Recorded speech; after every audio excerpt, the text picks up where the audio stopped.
ಕೇವಲ ಇದೊಂದು ಬೆಳವಣಿಗೆಯನ್ನು ಇಟ್ಟುಕೊಂಡು ನಾವು ಮಾತಾಡ್ತಾ ಇಲ್ಲ. ಒಂದಷ್ಟು ರೀಸನ್ಗಳಿದ್ದಾವೆ. ಅದೆಲ್ಲವನ್ನು ಕೂಡ ಇಟ್ಕೊಂಡು ಗಮನಿಸ್ತಾ ಹೋಗೋದಾದರೆ ಕಾಂಗ್ರೆಸ್ಗೆ ಫೋಕಸ್ ಇಲ್ವಾ ಅನ್ನುವ ಪ್ರಶ್ನೆ ಉದ್ಭವ ಆಗುತ್ತೆ. ಕರ್ನಾಟಕದಲ್ಲಿ ಕಾನೂನು ಸುವ್ಯವಸ್ಥೆ ಅನ್ನೋದು ಕೈ ತಪ್ಪಿ ಹೋಗಿದ್ಯಾ? ಯುವತಿಯರ ಸಾಲು ಸಾಲು ಕೊಲೆ, ಅತ್ಯಾಚಾರ ಪ್ರಕರಣಗಳು ಮೇಲಿಂದ ಮೇಲೆ ದಾಖಲಾಗ್ತಾ ಇದೆ.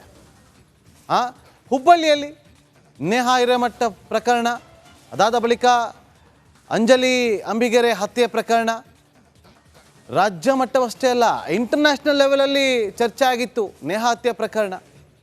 ಇನ್ನು ಏಪ್ರಿಲ್ 18ರಂದು ನಡೆದಂಥ ಫಯಾಜ್ ಎಂಬಾತನಿಂದ ನೇಹಾ ಕೊಲೆ ಇತ್ತಲ್ಲ, ಅದು ಅಂತಾರಾಷ್ಟ್ರೀಯ ಮಟ್ಟದಲ್ಲೂ ಕೂಡ ಚರ್ಚೆಗೆ ಕಾರಣವಾಗಿತ್ತು.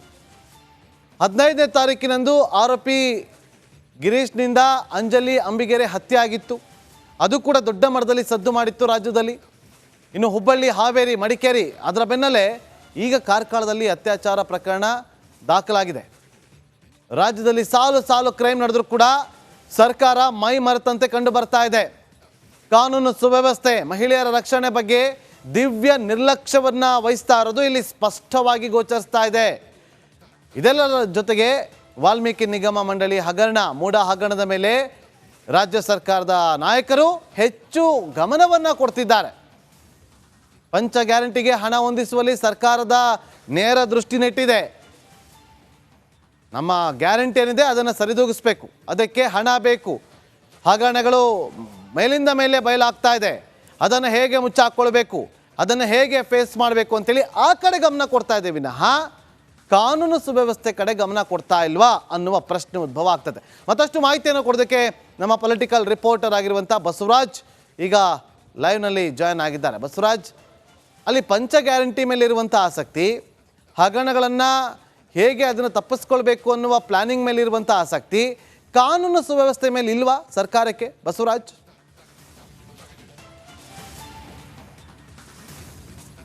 ಖಂಡಿತ.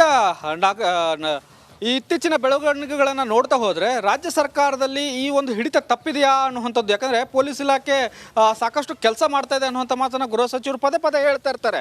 ಆದರೆ ಕಳೆದ 1 ವರ್ಷದಿಂದ ನಾವು ಗೃಹ ಸಚಿವರ ಮನೆ ಕಾದಷ್ಟು ಇನ್ಯಾವ ಸಚಿವರ ಮನೆಯನ್ನು ಕೂಡ ಕಾದಿಲ್ಲ. ಪ್ರತಿದಿನ ಗೃಹ ಸಚಿವರ ಮನೆಯನ್ನು ಕಾಯಬೇಕಾದಂಥ ಅನಿವಾರ್ಯತೆ ರಾಜ್ಯದಲ್ಲಿದೆ. ಯಾಕೆಂದರೆ ಅಷ್ಟೊಂದು ಪ್ರಕರಣಗಳು ರಾಜ್ಯದಲ್ಲಿ ನಡೀತಾನೆ ಇರ್ತವೆ. ಪ್ರತಿದಿನ ಅಪ್ಡೇಟ್ ಆಗ್ತಾನೆ ಇರ್ತವೆ. ನೀವೇ ಹೇಳ್ತಾ ಇದ್ರಿ, ಹುಬ್ಬಳ್ಳಿಯಲ್ಲಿ 2 ಮರ್ಡರ್ಗಳಾಯಿತು, HSR ಲೇಔಟಲ್ಲಿ ಕೂಡ ಅತ್ಯಾಚಾರ ಪ್ರಕರಣ ಆಯಿತು, ಮಡಿಕೇರಿಯಲ್ಲಿ ಕೂಡ ಅತ್ಯಾಚಾರ ಪ್ರಕರಣ ಆಯಿತು, ಹಾಸನ ಪ್ರಕರಣಗಳು ಕೂಡ ಬೆಳಕಿಗೆ ಬಂತು.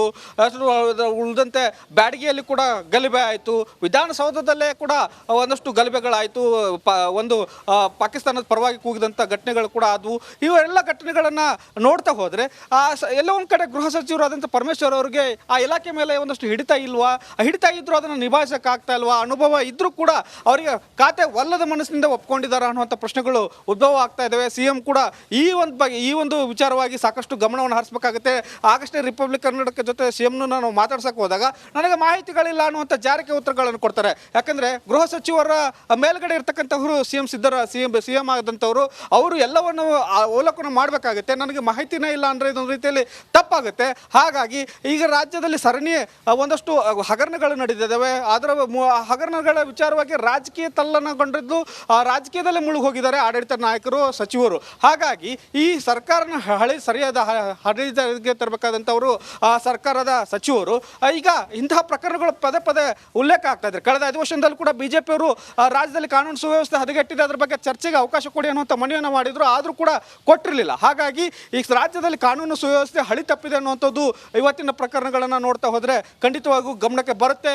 ಕೇವಲ ಹಗರಣಗಳ ವಿಚಾರವಾಗಿ ಅಷ್ಟೇ ಸರ್ಕಾರ ತಲೆ ಕೊಡಿಸ್ಕೊಳ್ಳದೆ ಇಂಥ ಸರ್ಕಾರ ಸುಗಮವಾಗಿ ನಡಿಬೇಕು ಮತ್ತು ಕಾನೂನು ಪ್ರಕಾರ ಸರಿದಾರಿಯಲ್ಲೇ ಇರಬೇಕು ರಾಜ್ಯ, ಮತ್ತು ಇಂತಹ ಕಾನೂನು ಸುವ್ಯವಸ್ಥೆ ಹದಗೆಡದ ರೀತಿಯಲ್ಲಿ ಸರ್ಕಾರ ಕ್ರಮಗಳನ್ನು ತೆಗೆದುಕೊಳ್ಬೇಕಾದಂಥ ಅನಿವಾರ್ಯತೆ ಇದೆ. ನಾಗೇಂದ್ರ ಬಾಬು.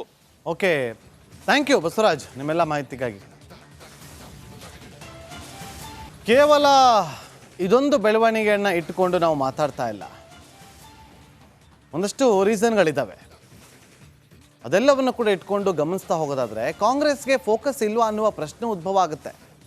ಕರ್ನಾಟಕದಲ್ಲಿ ಕಾನೂನು ಸುವ್ಯವಸ್ಥೆ ಅನ್ನೋದು ಕೈ ತಪ್ಪಿ ಹೋಗಿದ್ಯಾ? ಯುವತಿಯರ ಸಾಲು ಸಾಲು ಕೊಲೆ, ಅತ್ಯಾಚಾರ ಪ್ರಕರಣಗಳು ಮೇಲಿಂದ ಮೇಲೆ ದಾಖಲಾಗ್ತಾ ಇದೆ. ಹುಬ್ಬಳ್ಳಿಯಲ್ಲಿ ನೇಹಾ ಹಿರೇಮಠ ಪ್ರಕರಣ, ಅದಾದ ಬಳಿಕ ಅಂಜಲಿ ಅಂಬಿಗೆರೆ ಹತ್ಯೆ ಪ್ರಕರಣ ರಾಜ್ಯ ಮಟ್ಟವಷ್ಟೇ ಅಲ್ಲ ಇಂಟರ್ನ್ಯಾಷನಲ್ ಲೆವೆಲಲ್ಲಿ ಚರ್ಚೆ ಆಗಿತ್ತು ನೇಹಾ ಹತ್ಯೆ ಪ್ರಕರಣ. ಇನ್ನು ಏಪ್ರಿಲ್ 18ರಂದು ನಡೆದಂಥ ಫಯಾಜ್ ಎಂಬಾತನಿಂದ ನೇಹಾ ಕೊಲೆ ಇತ್ತಲ್ಲ, ಅದು ಅಂತಾರಾಷ್ಟ್ರೀಯ ಮಟ್ಟದಲ್ಲೂ ಕೂಡ ಚರ್ಚೆಗೆ ಕಾರಣವಾಗಿತ್ತು. 15ನೇ ತಾರೀಕಿನಂದು ಆರೋಪಿ ಗಿರೀಶ್ನಿಂದ ಅಂಜಲಿ ಅಂಬಿಗೆರೆ ಹತ್ಯೆ ಆಗಿತ್ತು. ಅದು ಕೂಡ ದೊಡ್ಡ ಮಟ್ಟದಲ್ಲಿ ಸದ್ದು ಮಾಡಿತ್ತು ರಾಜ್ಯದಲ್ಲಿ. ಇನ್ನು ಹುಬ್ಬಳ್ಳಿ, ಹಾವೇರಿ, ಮಡಿಕೇರಿ ಅದರ ಬೆನ್ನಲ್ಲೇ ಈಗ ಕಾರ್ಕಳದಲ್ಲಿ ಅತ್ಯಾಚಾರ ಪ್ರಕರಣ ದಾಖಲಾಗಿದೆ. ರಾಜ್ಯದಲ್ಲಿ ಸಾಲು ಸಾಲು ಕ್ರೈಮ್ ನಡೆದರೂ ಕೂಡ ಸರ್ಕಾರ ಮೈ ಮರೆತಂತೆ ಕಂಡು ಬರ್ತಾ ಇದೆ. ಕಾನೂನು ಸುವ್ಯವಸ್ಥೆ, ಮಹಿಳೆಯರ ರಕ್ಷಣೆ ಬಗ್ಗೆ ದಿವ್ಯ ನಿರ್ಲಕ್ಷ್ಯವನ್ನ ವಹಿಸ್ತಾ ಇರೋದು ಇಲ್ಲಿ ಸ್ಪಷ್ಟವಾಗಿ ಗೋಚರಿಸ್ತಾ ಇದೆ. ಇದೆಲ್ಲರ ಜೊತೆಗೆ ವಾಲ್ಮೀಕಿ ನಿಗಮ ಮಂಡಳಿ ಹಗರಣ, ಮೂಡ ಹಗರಣದ ಮೇಲೆ ರಾಜ್ಯ ಸರ್ಕಾರದ ನಾಯಕರು ಹೆಚ್ಚು ಗಮನವನ್ನು ಕೊಡ್ತಿದ್ದಾರೆ. ಪಂಚ ಗ್ಯಾರಂಟಿಗೆ ಹಣ ಹೊಂದಿಸುವಲ್ಲಿ ಸರ್ಕಾರದ ನೇರ ದೃಷ್ಟಿ ನೆಟ್ಟಿದೆ. ನಮ್ಮ ಗ್ಯಾರಂಟಿ ಏನಿದೆ ಅದನ್ನು ಸರಿದೂಗಿಸ್ಬೇಕು, ಅದಕ್ಕೆ ಹಣ ಬೇಕು. ಹಗರಣಗಳು ಮೇಲಿಂದ ಮೇಲೆ ಬಯಲಾಗ್ತಾ ಇದೆ, ಅದನ್ನು ಹೇಗೆ ಮುಚ್ಚಾಕ್ಕೊಳ್ಬೇಕು, ಅದನ್ನು ಹೇಗೆ ಫೇಸ್ ಮಾಡಬೇಕು ಅಂತೇಳಿ ಆ ಕಡೆ ಗಮನ ಕೊಡ್ತಾ ಇದೆ ವಿನಃ ಕಾನೂನು ಸುವ್ಯವಸ್ಥೆ ಕಡೆ ಗಮನ ಕೊಡ್ತಾ ಇಲ್ವಾ ಅನ್ನುವ ಪ್ರಶ್ನೆ ಉದ್ಭವ ಆಗ್ತದೆ. ಮತ್ತಷ್ಟು ಮಾಹಿತಿಯನ್ನು ಕೊಡೋದಕ್ಕೆ ನಮ್ಮ ಪೊಲಿಟಿಕಲ್ ರಿಪೋರ್ಟರ್ ಆಗಿರುವಂಥ ಬಸವರಾಜ್ ಈಗ ಲೈವ್ನಲ್ಲಿ ಜಾಯ್ನ್ ಆಗಿದ್ದಾರೆ. ಬಸವರಾಜ್, ಅಲ್ಲಿ ಪಂಚ ಗ್ಯಾರಂಟಿ ಮೇಲೆ ಇರುವಂಥ ಆಸಕ್ತಿ, ಹಗರಣಗಳನ್ನು ಹೇಗೆ ಅದನ್ನು ತಪ್ಪಿಸ್ಕೊಳ್ಬೇಕು ಅನ್ನುವ ಪ್ಲಾನಿಂಗ್ ಮೇಲೆ ಇರುವಂಥ ಆಸಕ್ತಿ, ಕಾನೂನು ಸುವ್ಯವಸ್ಥೆ ಮೇಲೆ ಇಲ್ವಾ ಸರ್ಕಾರಕ್ಕೆ ಬಸವರಾಜ್?